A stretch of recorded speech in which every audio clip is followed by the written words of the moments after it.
Okay, welcome to the dead microphone. Yeah, turn it on. Thank you. I've actually got some on the AV booth, which is kind of a nice, pleasant change. My name is G-Mark Hardy. I'm here to tell you about Tales from the Crypto. Woo. By the way, I brought all kinds of really cool swag here, so if you like anything from 4-beat, if I ask you a question, give me a reasonably intelligent answer, come on up, grab something. I got playing cards. I got the regular playing cards, the unclass. And I got the red ones, they're classified. You're only allowed to look at one at a time. Beer glasses, shot glasses, all kinds of other good stuff. So, without further ado, let's begin.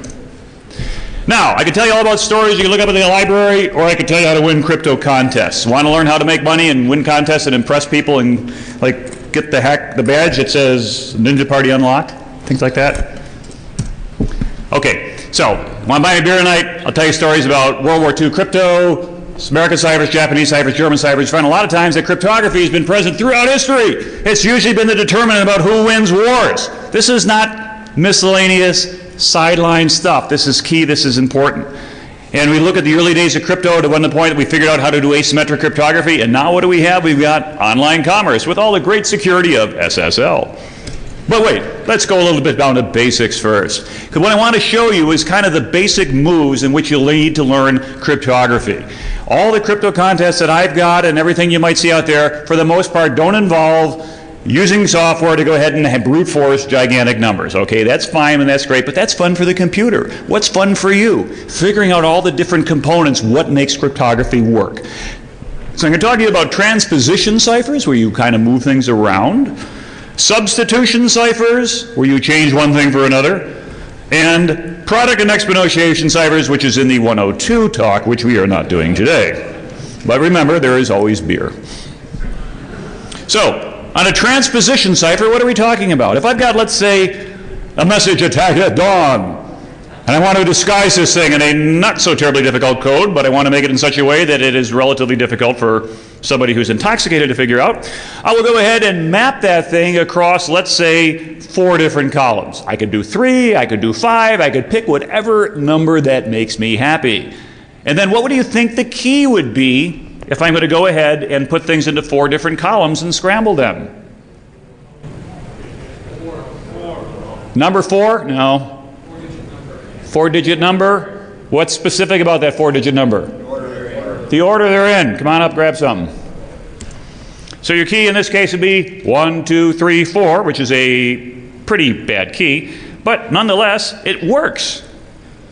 You can get attack at dawn because you grab the first column, then this one. Anybody ever see the shirts that Bill Breen used to do with not the Fed? N-O-T-T-H-E-F-E-D going down this way? Oh no, yeah, some light bulbs come. Oh, that's what they mean. Okay, so all we've done is just transpose things.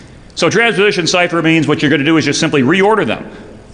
And to bring it back out, you can take it with a different key. And the point is, what is preserved in a transposition cipher? The plain text is preserved, and also what is preserved? The letter frequency. Okay, I need a frequent and a plain text up here. I don't want to throw a deck of cards, someone's going to get hurt. I will throw them one at a time, but come on up and grab some.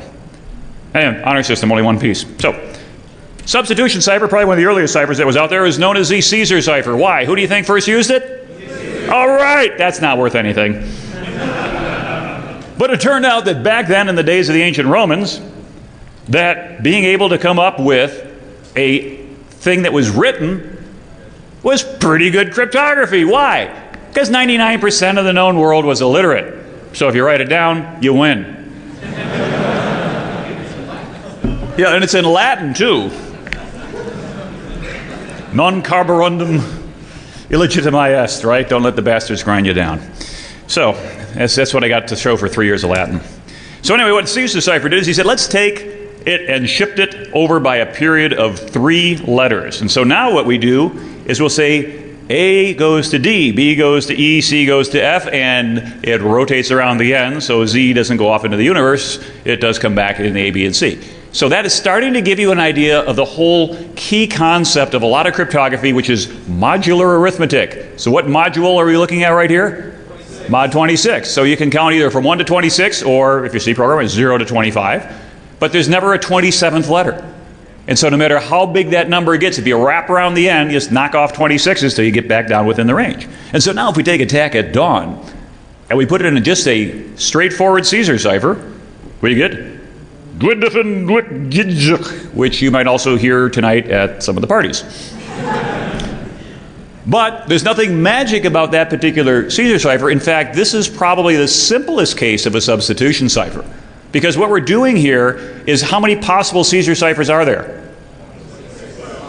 Who said 25? Come on up, get some. Because 26 is a singularity, it collapses back on itself, right? When your key is 0, A maps to A, B maps to C, C, and then you better hope that you're back in ancient Rome again, where most people are illiterate. Well, if you try to go ahead and do other substitution ciphers, you can come up with lots of different ways to do things. Because a Vigenère cipher says, well, hey, we kind of like this idea of a Caesar cipher, but just having one single key doesn't help a whole lot because you've got 25 attempts to try it. And oh, by the way, it also, as I said, someone said it preserves not only the plain text, but it preserves the frequency information. In the English language, what's the most frequent letter ever used? E, followed by T, A, O, N, I, R, S, H, all the way down to Q, X, and Z. And you can go back and read some books that have talked about cryptography, and you can look at frequency charts, but by and large, that tends to be what you see. By the way, what's the most common character in printed text? Space. The space key, yes. That wasn't a crypto question, that was just a general knowledge, so no goodies for you, but hang in there, you'll get something. So anyway, Vigenère cipher says, let's go ahead and pick multiple keys. And then we will encrypt every third or every fourth or every fifth letter with the same Caesar cipher. So you can see that key of A would take A to B, because A plus A is B. Think modular arithmetic. A plus P is Q. A plus Y is Z. And then, of course, you get a B plus Y. It wraps around to A again, and you can start to see that this thing fits into a nice 26 by 26 grid. And so here, if we use those things like PARTY, attack at dawn tomorrow, we break it up into groups of 5. And this is something that you often saw back in World War II, because the old Hagelin machines, the decoders, would break code up into 5-character groups. Because how was this usually transmitted? By Morse code. Da da da da da da da. So what you're going to do is you're going to be sending that, and you're going to send it in groups long enough time to get the guy write down the answer and write down what he's getting. So now we'll take attack at dawn, and we're going to encrypt it with a recurring key. Party, party, party, party, party. What does that sound? That sounds like a good idea, right? So A plus P is what? No, it's not the Alexis Park. It is Q. And T plus A? U. Yeah, okay. And then we go right down the line. We find out that we can add these things right up there. And you get Kulababelix Molilesjiv. And then that is a more robust form of encryption. Now, note what's happened here. We don't have the original plain text anymore. Do we have the same frequency distribution of the letters as we started in the beginning? Anywhere is there the same frequency distribution as in the beginning? Pardon? Every fifth letter, come on up here. Every fifth letter is going to be encrypted with the same key. So if your message is long enough, you can go ahead and use something smart like saying, wow, let's take every fifth letter and see if I can map it to a histogram of the English language. Looking for the peak at E, then T, then A. Well, it's not going to land on that letter, but you're going to see peaks and valleys. And the more information content that's in your message, the more likely it is that they used a really bad encryption scheme. Because then you say, hey, the most frequently one is E, and then the least frequently one would be Z, and go from there. Usually you don't care about the low ones because you might not even have a Q, X, or Z in your message. So by going ahead and using the most common ones, you can start to make guesses. Now you see the cryptogram that's in the daily newspaper in a lot of cities today, right? How many possible keys are that? It's a simple substitution cipher. Well, A can map to how many other letters? 25. So B can map to any of the remaining 24, 23, 22. So 25 factorial combinations, which is a number that I think is actually bigger than our federal deficit this week. But you know, yet trying to brute force billions and billions of keys is not the way most people solve that puzzle over a coffee in the morning. How do you do it? You eliminate a lot of those possibilities by looking at the histogram, by looking at the recurring patterns. And so for people who tell you, or vendors that tell you, our cryptography is better because we have a bigger key space than they do, the answer is, so what? Your key space might stink because your algorithm is no good, and so you can, with a pen and a pencil and a cup of coffee, crack something from trillions and zillions of keys. That's not where the security lies. The security lies in the actual cryptography itself. And the fact that you've got a large key space just means that somebody can't kind of look at it and go, oh yeah, I bet this is this, this is this, this is this, etc. There's another cipher. And again, I'm giving you all these basic primitives because you're going to see these things in crypto contests and find ways to make stuff. Who here's won one of my crypto contests before? All right, a couple folks. So you're here on my nickel, right? Coming out here from East Coast? Yes. All right. I give away plane tickets. I fly too much, and so I give away round-trip plane tickets to people who solve my puzzles. Giving out 7 of them, by the way. Southwest, anywhere they fly in the U.S., good for a year. It's best if you use them coming to a hacker conference. Very good. But a Playfair cipher, or sometimes what I call don't cheat. And oh, by the way, anybody go to the Ninja Network party last year? We'll talk about that badge in a minute. You might see something that looks like this. What it involved is taking all 26 letters and putting them into a 25-square grid. Okay, which letter do you think we ought to leave out? Q, yeah, it happens to be. Some places they'll leave out C, some places leave other things. This is not too different as you see it here from what was called the TAP code. Anybody remember where the TAP code was used? Yep, yeah, the POWs in Vietnam. What happened in Hanoi is that if you're a prisoner, it kept you isolated from all the other prisoners. So you weren't allowed to talk to them, you weren't allowed to communicate with them, they beat you if they found out. Well, pretty quickly they developed a TAP code that apparently the North Vietnamese never quite figured it out.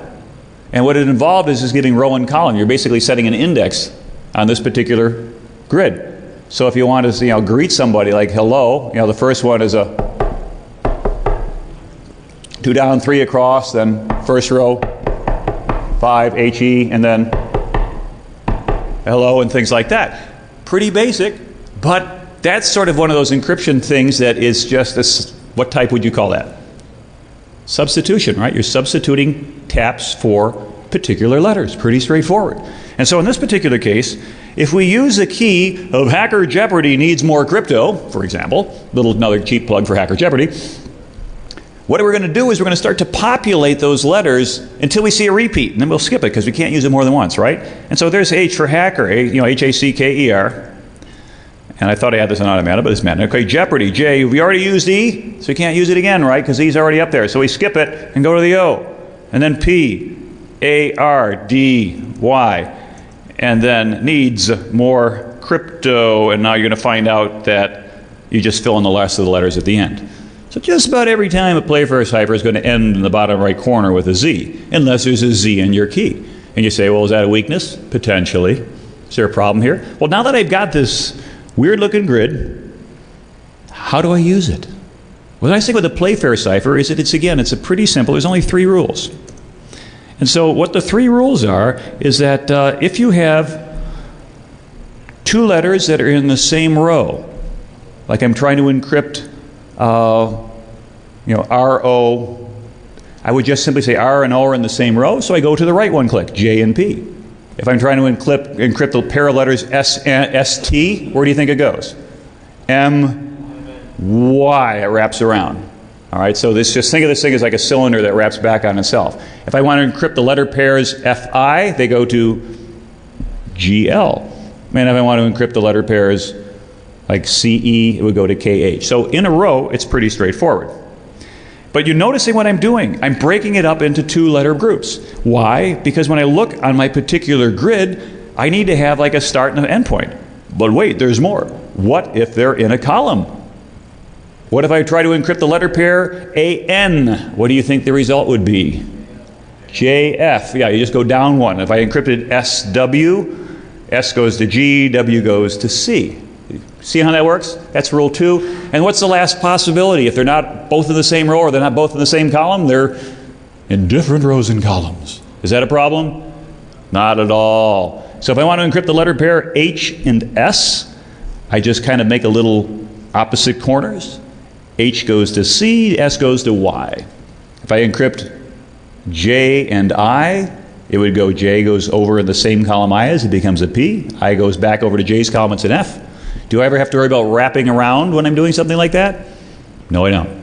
Because it's not going to wrap around. So the wrap around is only going to get you if you're both in the same row or the same column. So it's like an infinite thing here, but the opposite corners work. So with those 3 simple rules, I can now take now is the time for all good men to come to the edge of their country, and I'll break it up into 2-letter pairs. Now, here's the problem. If I've got the letter LL at the end for all, what do I do with LL? Where does LL go to? Well, LL goes to, well, LL. It collapses onto itself. Is that a good crypto? No, it's not. So one of the first rules about a Playfair cipher is you can't encrypt a pair of letters that are the same. So what do? You shove a filler in there. How about we put it in a queue? Would that work? Because you're not using it. Well, all right, because then you don't know what to do with it. It won't process through your encryption algorithm. So what do you think we ought to do with it? Well, stick an X in there. Why not? X marks the spot. So you can look at, we've padded the LL at the end and put an X after each one. So now that pair of LL becomes LXLX. So now is the time for all becomes the following. We take that grid, and now the N and the O, if we look at it, there it is. Third row, second column. NO becomes SJ. WI, we look in there and it becomes XG. And as you look at each pair and take a moment to look at the grid, it's pretty straightforward. Well, you can code this thing, or if you had to, you could do it by hand. Seeing as this came from the 19th century, I would say it's a pretty good job that it was done by hand initially. In fact, a lot of these things can be done that way. When I run crypto contests, I found people looking for, hey, I got to go download something, get a little JavaScript. Do it yourself. Think through it. Don't let somebody else do your thinking for you. The reason being is that as we look at cryptography, it becomes the backbone of a lot of things we do in our society. It's also our protection for privacy and security, but it's based on some real simple moves. Probably the most secure cryptography ever invented by man is what's called the Vernam cipher, or one-time pad. What do you think one-time pad means? Use it once and throw it away. And so how long do you think the key has to be? The same length as the message. And all I'm going to do is I'm going to XOR them to the bit by bit. So XOR works really nice. 0 exclusive OR 0 is 0. 0 XOR 1 is 1. 1 XOR 0 is 1. And 1 XOR 0 is 0. What mathematical function does XOR look like? Modular addition, but a mathematical operation. That's not something that something in 5th grade would know. Pardon? Not division. Can't divide by 0. Well, yeah, but that's not a simple. How about a not equal sign? Okay? Is 0 not equal to 0? No, it's not. 0 being false. Is 0 not equal to 1? Sure, it's not equal. So that's interesting. If we do not equal, if anything is not equal to 0, or if anything is not equal to itself. So if anything is not equal to itself, what collapses what? Onto a string of zeros, right?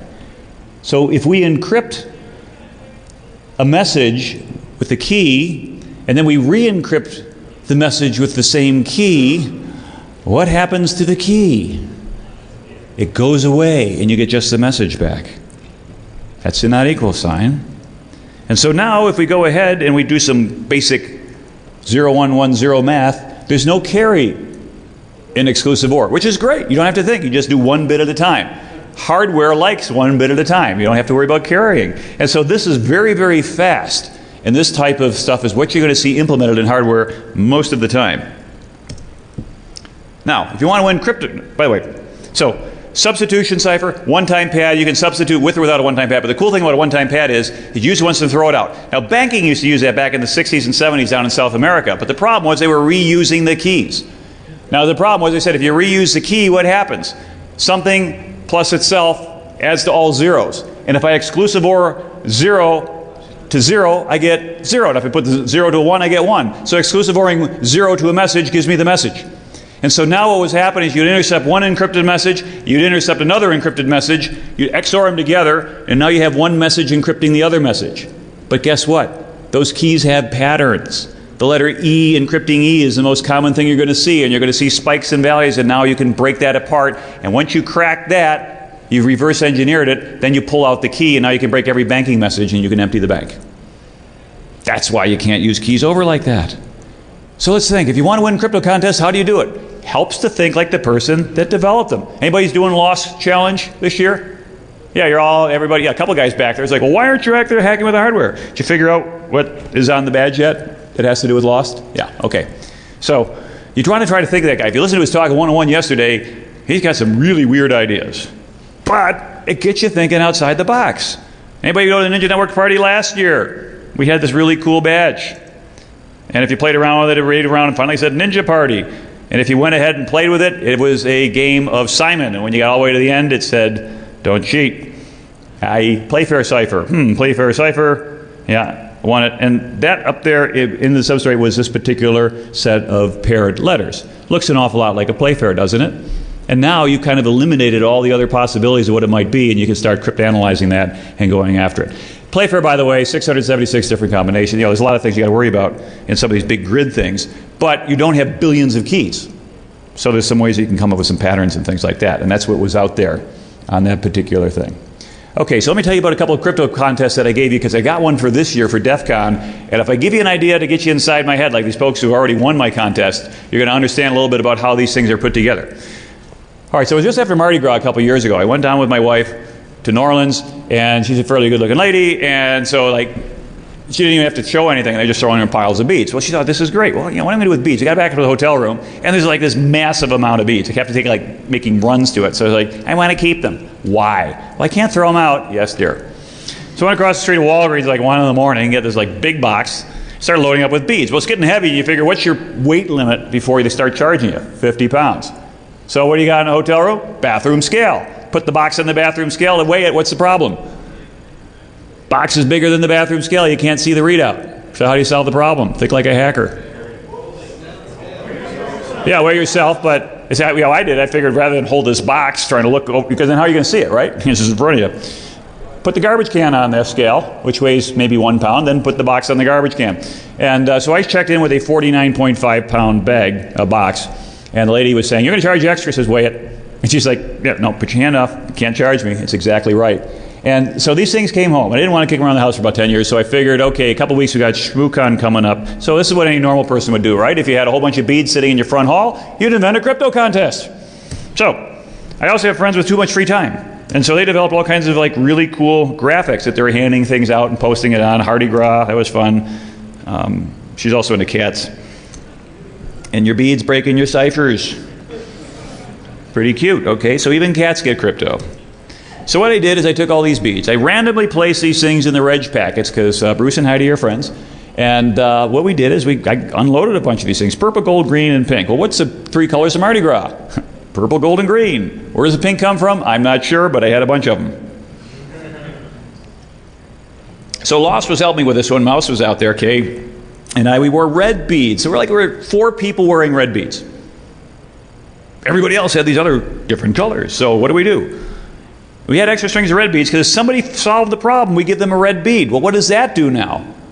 Now the other person who you're competing against now has administrator privilege. They look like a judge. They got a red bead. So you can walk up to somebody who's got red beads on and say, have I got the answer? And they might have the answer, but they could say, no. So you had to work around the social engineer problem. So then I put a whole bunch of messages in the other packets. These are the plain text. Congratulations on your opportunity to join our first ShmooCon Crypto Conundrum, and things like, and you'll obtain an important hint that will assist in solving the first round. What's unusual about that text? Who said that? Come on down, you got some good stuff waiting for you. No letter E. That was a little bit tough, so I couldn't say the word red, so I had to have like a string that is the color of blood. But it turns out, and those are also the same length of text, the plain text didn't have the letter E. The guy from Google who was working on this thing came up to me like on the second day and he said, you are evil. Because he had tried everything he could think of and he couldn't come up with it. Why? Because you're looking for where E maps to, and it wouldn't map to anything. Because what I did is I took these things, which is, by the way, it's called a lipogram. There is a book out there called Gadsby, which I think Lost used a couple years ago as one of the keys. It was a lookup as part of his puzzle. And you had to go find that book. And the entire story of over 50,000 words was written without using the letter E. Imagine that. So the padded plain text, we go ahead and notice what I've stuck in the middle, that letter Z again. You might see that again. In the military, when the instructor said something would be on the final exam, they would kick the podium, so you'd be aware of it. That's also what you found out sometimes in the military back in World War II. If you wanted breaks between words, you put Z's in there because there weren't too many Z's out there. And if you had go to the zoo and you had ZZ, you'd figure it out. So I use 5 Caesar ciphers. 7, 13, 1, 18, 11. What does that sequence spell out, by the way, in terms of index from the alphabet? G-Bark. Yeah, you already got stuff. You want some NSA swag, though? No, you got plenty. Okay. Yeah, he works there. He's a fed. So what I did is just encrypt each one of them to this type of ciphertext. Pretty straightforward. Each one, as you notice, has its own commonality. So if my GMA, so the third one, you're going to see a lot of repeating letters, but look at the stuff that you find there. And in fact, if you look at the last letter of each ciphertext, because that was the letter Z, remember I had to pad Z's at the end to make them all the right length? That's a weakness in my system, because look at the last character in each row. G-M-A-R-K. Now these are actually separate, so I forced people to actually socialize. You had to talk to at least 4 other people to go ahead and come up with these, because I wouldn't give them all to one person. And then I also had clues like this. It said shmoo, shmoo, shmoo, shmoo, shmoo. Actually, wait a minute. Yeah, I guess I did put them all in the same thing. I got a drink. So, 6 variants, talked about the equate. And the few terms figured out. And by the way, I put little like sayings down there, like if you do not shmoo, it's too bad for you. And then the greatest good you do for another is not to just share your riches, but to reveal to him his own. They had nothing to do with the contest. It's amazing the way that people are just obsessing and running down rabbit holes, with a concession to the bunnies here, bunny hole, for stuff like that. So, you got that? You got this thing. Again, for my friend who has more time to do than she knows what she's talking about. Anybody can read that? Can you try the first line? Come on, I only got 50 minutes. Red E, 4 more. A short visit to see. In this case was a hacker looks past 50. That was my talk that year. And it is a what? Well, no, not quite. That's the word operation, missing the letters P-A-I-N-N. It's a painless operation. So that's the way Lost thinks. I don't think this way, but so my friend did this. So ready for that, and here you go. And so if you came to my talk, a hacker looks past 50, you got new clues. Because that got you from the first stage, second stage, and here we go. And I handed out cards, admit one, must be present to win. So I used to do random drawings, and we pick stuff like this. Here I'm just looking for smart people, which is better. And it had at the bottom of each one some little text field down there. Now these cards are original. They're from my mom's attic. I had them from an old job deck from the 1970s. Mom never throws anything out. She's lived in the same home for over 50 years. Thank goodness for that. If you wanted old stuff, tough for you when she passes away, because we got to go through all that attic. But meanwhile, it's great for getting old 50-column cards.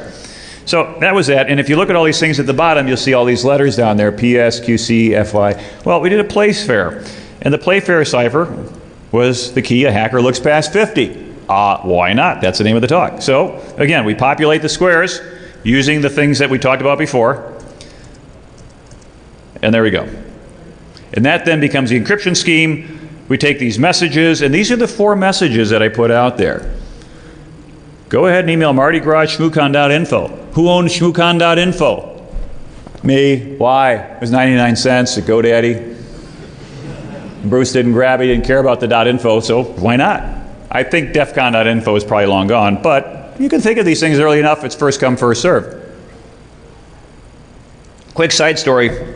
Back in 1995, when I was first poking around the internet domain list, 2-letter domains, AA.com, AB.com. How many possible 2-character domains are there?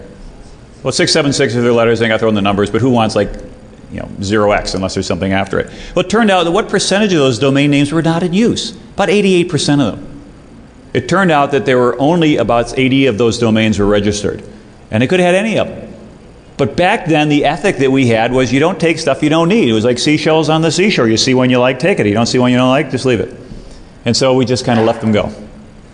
So anyway, you can email, go to a website, make a phone call, and then interact with humans, the scariest part of all. We pad that for encryption. Squish them down together. Note the presence of a couple X's in there, like Shmoocon on the top row, S-H-M-O-X-O-C-O-N. You only have to worry about the double letter in a Playfair if they happen to be in odd-even positions. Because if they're in even-odd, they stretch across the pair and they won't affect each other. But there was an error that one of the teams made that they discounted the whole thing because they found some letter pairs. Because if you go ahead and you encrypt it with the Playfair cipher, it looks like this, but then you find out there's a bunch of letter pairs. If you're careful, though, you notice that R, R, M, M, I, I, K, K, A, A, they're not part of the same pair. It's the last of one and the first of another. And one team spent half a day, they forgot to even think about Playfair because they assumed, incorrectly, that this is going to be a pair of letters. So you got to count. because you can't have double letters in the same position. In this case, it was kind of deliberate on my part. You notice you throw little curveballs in here just to make it fun. And so if you do each task, here's what happened. If you autoresponder, I had it set up from Mardi Gras, shmooCon.info, and you got back an email. Tango Alpha Whiskey, Sierra Alpha Edge Golf, Kilo Golf Mike, India Echo 5-4. Send another email to the same domain using the numbers you find in the clues. If you get them all and in the right order, the fourth hint will be given to you. I think I've been reading Dr. Seuss recently. If you went to the website, and it turned out that if you went to the first website that I had, you couldn't traverse, shmooCon.info. That was just a subdomain on mine. You couldn't traverse to shmooCon.info. You had to go up to Gmark and back down again. That was a basic web traversal challenge, but it was in there. And hats off to you. You solved puzzle 2, and here's some more information. In the third clue, I was working out in Hawaii at the time in the reserves, and I had an 808 phone number on my cell phone, so I just gave you a voice message. Well, if you took those first 3 together, and you added them all together, what you would get is the first 3 rows, and then again go column-wise. The magic words to say to Gmark are, give me white beads. Well, what is this 571428 thing? That was that fourth clue. Here's the fourth piece of 4, so you need to look no more. So wait a minute, this is like a cart before the horse. No, not really, because the first 3 rows had the digits in there. 571428. What's significant about 571428 in that sequence? No, it's not the firing order of a V6 that's 2 extra cylinders. 4 7s, yes, come on up, grab something. 142857, 142857, repeating irrational number, rational number, whatever. It's been a while. So if you get that fourth one, it gave you the last set of stuff. Go for it. Did you find this with ease or use the force of a brute? Why? Because you could brute force all 6-digit combinations, right? And eventually you'd get an autoresponder after you got hammered to this poor website. And so you got the information. So if someone came up to me and said, give me white beads, you got white beads. Well, the first team to do that, I got a call from a guy who says, hey, we solved your puzzle. Could you give me white beads? I said, great, come on, meet me in the lobby. And 4 people come down. Anybody here? No, they're off doing the lost puzzle again. So Zachary, Jolly, and Matt had all solved this thing. And they said, now I'm up this creek because I was going to give 1 winner 1 round-trip ticket, but 4 people won. So what should I do? What would you do? Give them all. Why not? So I gave them all to it. And then they spent their time then, like this year, trying to solve a lost puzzle. So we're sitting there at the closing ceremony, and Jolly's saying, like, any hints? I said, yeah, start saving your money for next year because you're not going to get a free ticket. And I was going to say, by the way, that 2008 DEFCON puzzle remains unsolved because I had a DEFCON puzzle that was like this. Those were the cards I gave out. Except there's a rather smart person in here who solved it. There you are. You don't have to identify yourself if you don't want to, but you could. You want to stand up? Somebody else wanted to stand up, right? Going? Going? You don't have to do this anymore? Somebody else? Oh, nope, somebody else did not get it. Oh, wait a minute. I'm going to let you finish, Gmark, but I just got to say that Dan Kaminsky had one of the best talks of all time.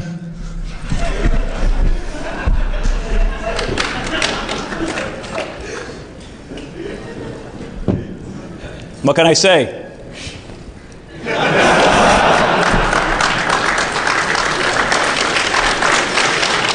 All right, I think somebody just advanced one around the scavenger hunt. So anyway, this fine gentleman went ahead and solved that thing, so he's out here on my dime as well. And so you can create your own crypto, but be careful. It's like packing a parachute. Unless you know what you're doing, you can really screw it up. One of my first jobs, when I started my business in 1988, National Security Corporation sounded like a pretty cool name. Why? I wanted to go work for the National Security Agency, if you heard my previous talks, and found out that in the Navy, I couldn't convince the detailer to send me there. They said, the Navy has no need for computer security. You need to go back out to sea.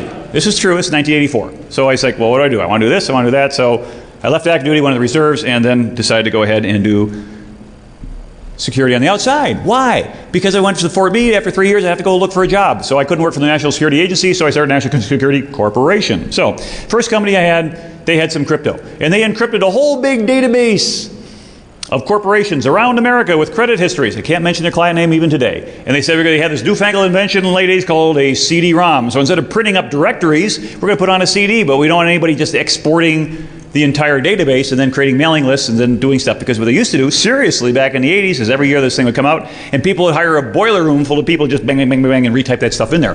They didn't have scanners. So they want to do this. I said, okay, fine. Well, we're going to hire you. We're going to give you 80 hours to go ahead and prove that our crypto's good. Well, what are you going to do? We'll just give you a sample of it. Well, I took it home, cracked it, came back in, was supposed to meet with the boss. But the guy hired me, and his boss and his boss's boss there. And it's like, oh, gee whiz. I cracked the crypto, and now I've just embarrassed my client. And he had a pretty good recovery. He said, oh, Mr. Big, don't worry, well, we were just checking this young man out to make sure that he was actually pretty good. So it turned out that he was using the decoy cryptography and did very well, so he's going to solve now the real crypto. And by the way, kid, you don't get any more time. So in the remaining 40 hours, I cracked the other crypto. And I assembled a mailing list, which is their greatest nightmare. And I presented that to them. And I said, you really should use something called the data encryption standard, because back then it was only it was the thing to use. And then they were like, well, yeah, we're going to do that. But oh, by the way, you just embarrassed me a second time before my boss, so we'll figure it out ourselves. So I went back there a little bit later, like a month later, trying to do a sales call. It's like, well, how's it going? Oh, yeah, we got this code. We're implementing it. It says, great, where are you storing the key? We figured that out. We got like a 4,000 character block, and we just stored it in there somewhere. No one's going to find it. I said, you ever hear anything about bit parity? Because DES keys have that parity bit in there, so I have to look for 8 bytes in a row with the same parity, with the odds of that are what, 1 and 2 to the 8th? 256, there's 4K, so how many times that go in there? 4, 8, 12, 16, expected value 8. 8 tries, I'll crack your crypto every time. Sure you don't want some help? No, we got it. So best I know, they're still doing that. So ShmooCon last year, went over to Bruce and Heidi's house, and if you went to there, I don't know, anybody do the East Coast trips? East Coast, all right. Yeah, I got my goon, so that's good. So anyway, put Morse code on the rim of each of the badges, as well as a barcode, because it was like a barcode contest. Because the year before, someone brought in a badge, and they put barcode on it, and someone thought that would be cool. And so they figured, why don't we do all these barcodes? And so everything had a barcode. But the problem is, because it was printed at an angle, and it's a digital image, guess what happened to the barcodes? And most of the really high-res scanners wouldn't figure it out. If you had a low-res scanner, it scanned very nicely. But if you cracked the Morse code, and that little red X, by the way, I made a mistake. Nobody caught it, but I did eventually, but it was too late. The badges got printed. Actually, somebody did catch that. This was the left border, that was the right border, and that's the barcode. Who is here good at reading barcodes? What does that first barcode say? Anybody look at the program and look at the CD? And well, what it does, I'll spare you the work, is this is what it wrote into. So you had left border was Mooseltoe, and then Moosel Defense, and Chocolate Moose, and Mousketeers, and Room with a Moose, and Being on a Moose, Moosey Fate, and Moose Nugget. And these barcodes, well, the first column looks like what? Well, 1 through 8 helps you get them in order, just in case you can. How many possible orders are there of 8 different badges if you didn't have that?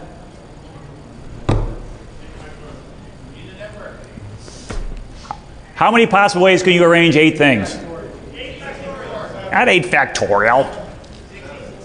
60. How about 2 to the 8th?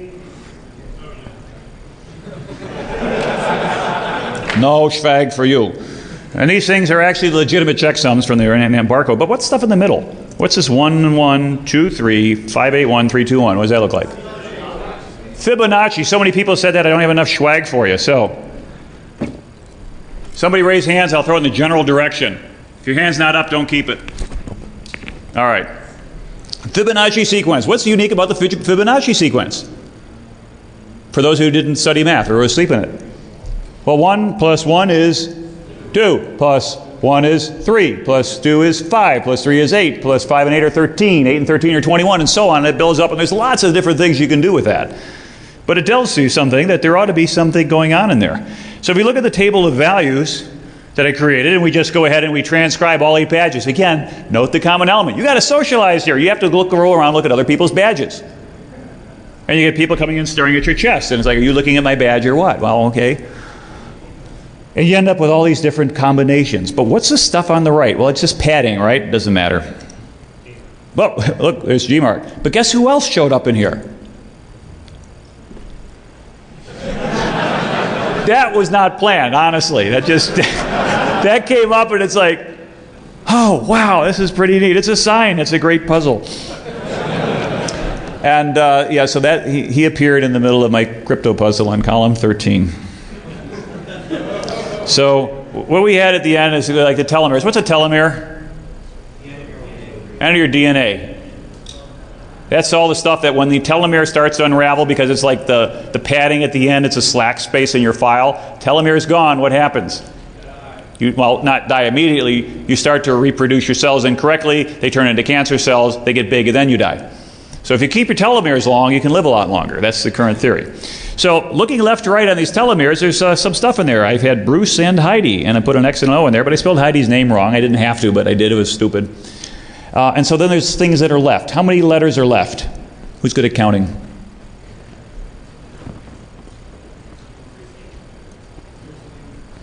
16 letters are left. And how could that be significant? I don't know. Let's go back here. How many columns have I got? 16 columns. What am I going to do with those Fibonacci numbers? Maybe they're offsets. Think of a shift register. It's the first 8 terms. There are 8 badges. There are 8 indices. What to do with them? Again, a lot of commonality. When you see the same number show up over and over again, it's usually not a coincidence. The only coincidence that ever came in here was the appearance of Jesus in my puzzle. So what we do is we take these things and let's start shifting them. Well, first row, we'll leave 1, 1, 2, 3, 5, 8, 13, and 21. And if we have that as a starting position up top and then modulo 16, so 21 becomes what, mod 16? Yep, comes 5. We shift these things over a little bit, and this guy wraps all the way around, and you get this. And now, if we take out the G mark and the Bruce and Heidi, you see 1 extra letter per column. Why would you think they just happen to distribute perfectly into 1 each per column?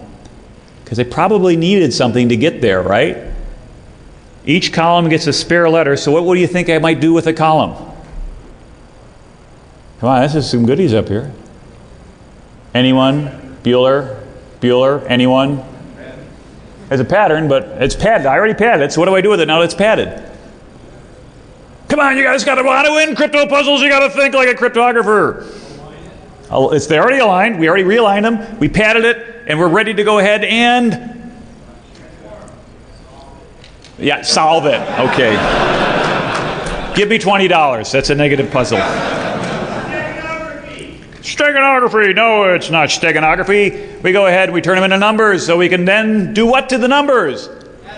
Add them together. Who said that? All right, come on up and help yourself to some really cool NSA swag.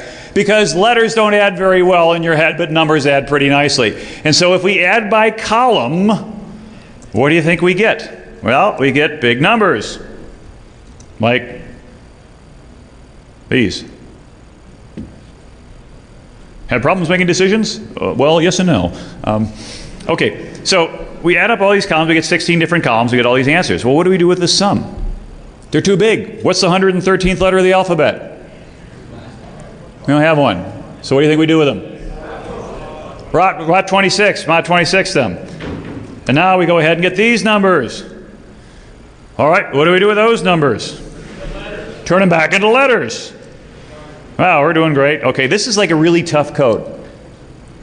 So, take all those numbers, turn them into letters, and this became the final pig Latin puzzle.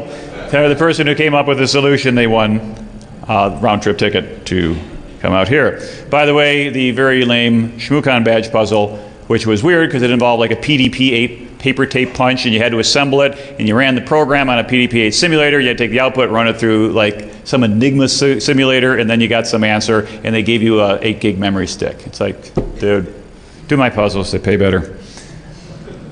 Who kind of sick mind? This was at Bruce and Heidi's paper, squared paper here. Actually, they didn't have any, I asked if they had any graph paper. He went out and he downloaded graph paper off the internet. And that's what we get. So that's coming up with the puzzle. There's the original notes. It's not too tough, but you want to make it interesting. You want to put enough phases and stages in there and things like that. So anyway, the same sick mind that came up with that came up with this one. Today's puzzle for today, tomorrow, and Sunday to see if you can win it. It's a DEFCON level challenge, but it's a good one, it's an easy one, and you know as you make progress because all of a sudden, like a tumbler, a click, it unlocks. It's not like you have to get all the pins before all of a sudden you figure it out. Like my ninja badge. But you'll get there from here. And so here's the first important hint. Look for gold on the DCCD. I think everybody knows what I'm talking about, right? What's a DCCD? Anyone? All right, good. So you're not asleep. I got mine on here somewhere. So go look for gold on it. That'll get you going. Now, of course, you don't have a laptop. That's a little bit of a tough puzzle, but anyway, I'm sure you could borrow one. Don't they have the hotel, the little lobby where you can go ahead and use your computer to book things like that? They don't really care if you put a DEFCON CD in there. But what I am doing is I'm going to go ahead and start posting clues on Twitter. So G_Mark. By the way, if anybody can get the guy in Japan who owns Gmark to give me his Twitter account without getting me in legal trouble, let me know. I'll be very thankful for it. But there's some guy who just keeps tweeting over there and he doesn't want to swap out accounts. But follow me at G_Mark, and I'll go ahead and give you clues for this. QuadCon, anybody go to that? Up in Rhode Island. I didn't go to it. I couldn't make it. I was triple booked that weekend. So I came with a puzzle forum. Figure Rhode Island, a lot of water, nautical flags, Navy guys. Navy puzzle! Anybody know read signs, read flags? That major diagonal, left to right on the left. What do you think that spells? Take a guess. No, it's 9 letters long on the diagonal. Drink. Q-U-A-H-O-G-C-O-N. QuadCon, and around here and around there. And on the back page of the program, you had all those different flags. Well, what am I going to do with the stuff on the left? How does that help solve the thing on the right? Okay, I turn the flags into letters, and then what do I do? Turn them into numbers, and then what do I do? Don't add them because I got a lot of blank spaces. Don't you ever read the paper? What do you do with the 9x9 grid when you've got some spaces with numbers and some don't have numbers? Oh, wow, how about that? Then what happens if you think you add those two together? You get a message. See, it's pretty easy. By the way, nobody got it at the con. Somebody had to solve it. They raced against David home. Where are you? Over there. Yeah. This guy sitting home said, it took me an extra hour. I had to go feed the baby. It's like, lame, but he got it. So these things are a lot of fun. ShmooCon this year, here's what we did. Lots of badges. Anybody went to ShmooCon? You saw these 4 tuples of numbers. Up to 6 decimal points, integer. What do you think these might be? How often do you see numbers to 6 decimal points? What do you think that might be? Coordinates, right. What kind of coordinates? Yeah, Latin long, GPS. So you take that. What about the next one? 345, 114. What could those possibly be? It could be area codes, but 114 is not an area code, so drink. Could be flight number, room number. Could also be what? Direction, yeah, exactly. A compass direction. The last one is, the distance in miles, nautical miles. Oop, fell off the end of the map here. And so it turns out that if you go ahead and you take all these things and you look at the Latin long, you happen to find, doing Google Maps, an airport at each of those locations. And if you travel in the direction and speed from that to the next airport, it takes you to the next airport, so it helps you get them in the right order. And if you look at the 3-letter airport codes, and you string it all together, it makes a message. And so you win. So you don't have to go yet because we got 2 more minutes, and we'll get you out of here on time. So anyway, I'm going to be here. I'll answer questions for you for the next couple minutes. Got ready for the next one, but I want to thank you for Tales for the Crypto. Go follow me at G_Mark. Basic maneuvers are all here. Look for gold on the DCCD and go ahead and win some of my plane tickets, just like you can win Ben Stein's money. Thank you very much. Hope you have a great time.